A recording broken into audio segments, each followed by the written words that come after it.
In football is to take each game as it comes, but even United would be forgiven for looking past Sunderland this afternoon and getting ready for the mighty Real Madrid. So just how does Alex Ferguson gauge his team's impact on the European stage? To be measured in the same context as Real Madrid, obviously, but Bayern Munich did it 3 times in a row, Ajax did it 3 times in a row. It was the Liverpool dominance, they won it 4 times. And also AC Milan under Capello with that great team of Rijkaard, Van Basten and Baresi, fantastic side. So to get real acclaim in Europe, I think you have to do something like that. Real Madrid, historically one of the great teams, and you were at the 1960 final where they got their 5th successive European Cup. Yeah. Did you realise the greatness? Yeah, but the difference also in these days was that football was a mystery. You didn't have the explosion of television then. You really had to get to the game to see these great heroes. And of course I was fortunate enough to be at the game like a lot of another 134,000 people. It was a golden period for football really, because it was well, a final 7-3, but that was the measure of the team of its time. What you have now is 17 matches. Okay, players are fitness and with bigger squads, which possibly can handle all that, but nonetheless it's a different tournament now. This is the sight Alex Ferguson would love to see on Wednesday night, the carefully nurtured talent of Ryan Giggs, Manchester United through and through and a veteran of the side at the age of just 26. Straight into the path of Ryan Giggs. Oh, don't believe that!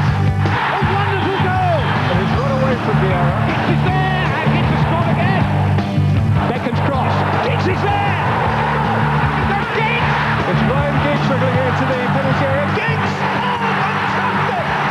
What a goal! I think fans like to see players come through the ranks and know that they're, one of their own really, and that they supported the team and want to play for the team.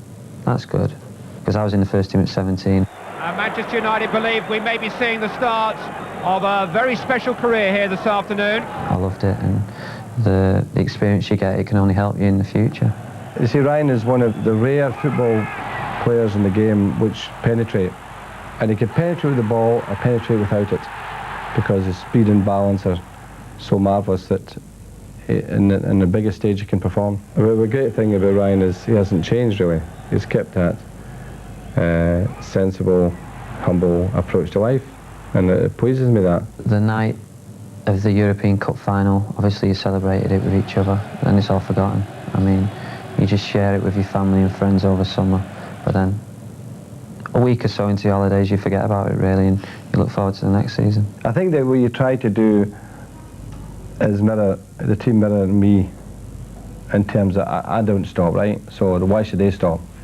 They see that if they saw me not hungry anymore, then it's quite possible it may transmit itself to other people, but I haven't changed, so I don't expect them to change. To go somewhere like Real Madrid, get a 0-0, and we're not happy with it. I mean, obviously the performance wasn't the best, but it's not a bad result in respect that we've just got to go and win at Old Trafford now.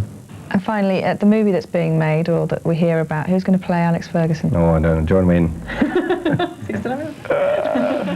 I think he looks more like John Wayne.